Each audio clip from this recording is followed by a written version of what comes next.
The moment that has led to all this, has sparked this, the protest, the change, is obviously the incident with George Floyd. So when you saw what happened, how were you feeling?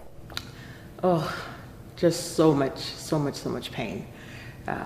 The fact that I watched a member of my community treated in that manner, like I watched someone being murdered. I was angry, I was frustrated all at the same time, because I really, in that moment, I heard the cry for his mother. I heard the "I can't breathe." I saw no emotion whatsoever on the officer's face. And I had known and have been a part of such hard work and partnerships in order to try and bridge the gap with our communities. And I just knew that in that moment, it was all gone. It was all gone. And so it was very hurtful for me. You're sort of that middle person between your community and the police service. And there are a lot of negative feelings towards the police service, especially now, I mean. So how do you make sense of all that? That's a lot of weight to carry. Yeah, it really is. And over the last couple of weeks, it's just gotten, I could feel it. And what I can tell you is this: I don't take the remarks of the protesters or the demonstrators personally. I truly do not. I'm a Black female police officer, and I recognize that the statements that were being made were statements at my uniform and the system and some of the systemic racism that exists. And so I understand that. It's important to know that I share the same pain as the demonstrators. But I also know the goodness of the men and women in this organization and what they are trying to do, because it is felt. It is felt, and there is a cry for it to be fixed. This can't be just a Black police officer to fix this. This can't be a Black community to fix this. Everyone has an equal part and an equal role in this. You know for a fact, because of your ancestors and your family, that there is systemic racism. Without a doubt. And I think that policing institutions more and more are at the place where they can say that. Anti-Black racism is real. Systemic racism is real, and it is here. And it is not just in policing institutions. It's in our education institutions and, quite frankly, in our health institutions. I think when we try, as organizations, to almost deny that exists, I think that is when we really start to take steps backwards, because we are living it. Like, each and every one of us is living in that particular space. And so when we stand together to dismantle anti-Black racism, I think that's when you see communities coming together to say, okay, you do see what we see. Now let's work together to make it happen. On a personal and a professional level, can you be a police officer and also be an activist? Can you fight for change but also enforce the law? How do you? It's such a duality, I think advocacy is very important. I really do. I honestly think that that's what makes the position that I'm in so unique, because I actually do have that understanding. I know what it is like to be a member of the Black community. When I take my uniform off, that's exactly what I am.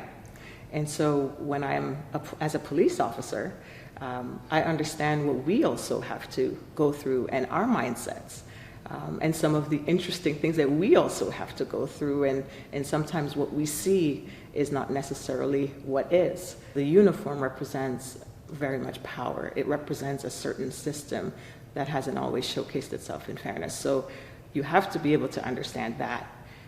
And so that's where I try to do that inside the organization as well, because you can also be seen as you're not really for us. And that exists both internally and externally.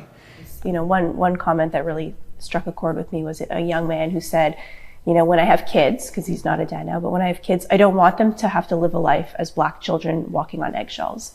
Are those conversations that you will have with your children? Are there conversations that you've been around when you were a child? There are conversations that I've been having with my children probably since my daughter was probably about 3 or 4 years old. And, you know, unfortunately for her, she had an experience where it was, you know, you can't come to the birthday party because your hair is too curly. She didn't really know what it meant. But my husband at the time, we sat down and we had to have these conversations. And it pained me to have this conversation with her because she didn't know what it meant. And she was actually okay with it. She's like, okay, it's just because I have curly hair. That's why I can't go to the party. And so it's a very real conversation. But I'll tell you what really has me struggling these days is I've done a lot of community work, both within the organization and outside of the organization. I've tried to expose them to the goodness of my profession and the goodness of the community. And I had a moment where I realized I really was not going to be able to protect them from this. And if you're a parent and you get to a place where you're like, oh my goodness, it doesn't really matter what I do. They're going to feel this. They're going to experience this. And although they were experiencing pieces of it as young children, it really broke my heart. It broke my heart that so many good people are trying to do so many good things, and I was still going to have these conversations. And even though I was having these conversations, they were still going to feel it. They were still going to experience it. I'm expecting to be talking to them about it. And I realized that there wasn't anything that I could do, hoping that they wouldn't have to experience it. But they're going to have to. So now I have to just prepare them how to handle it. That ended up being my answer all week. I have to prepare them for how to handle it because I know they will have to. And I have these conversations with, you know, my colleagues just about the kinds of conversations that we've had to have, and just the fact that, you know, my son, you know, how do you talk to a police officer? What do you say to a police officer? It's second nature for him. He's like 11. You know, it's second nature for him. And it's what mommy does. And it's, you know, you're trying so hard to instill a certain trust, and then in 9 minutes, it's gone. But I'm optimistic. I am. I really am optimistic. And I'm hopeful. And I know we can do so much better. I really do. I know we can do so much better. So I know we can't do it alone. I know that. And so if there was ever a moment in time for us to recommit ourselves and to truly just dismantle some of these systems to show that we really care, and not just by words, but by action, I think we have an opportunity. We have an opportunity. We have a moment to seize this time. It's for us to do. It's, you know, this is not a one-person show, not at all. And all levels need to be working for this space. All level, like, people have had enough. Like, we've had enough. So I know that there are different parents having these conversations. I've never seen so many parents marching as I did this weekend and last weekend, because there's a frustration in having to have these conversations, not want to have it, but have to have it. There's a real true frustration in that space, and I think that it's really important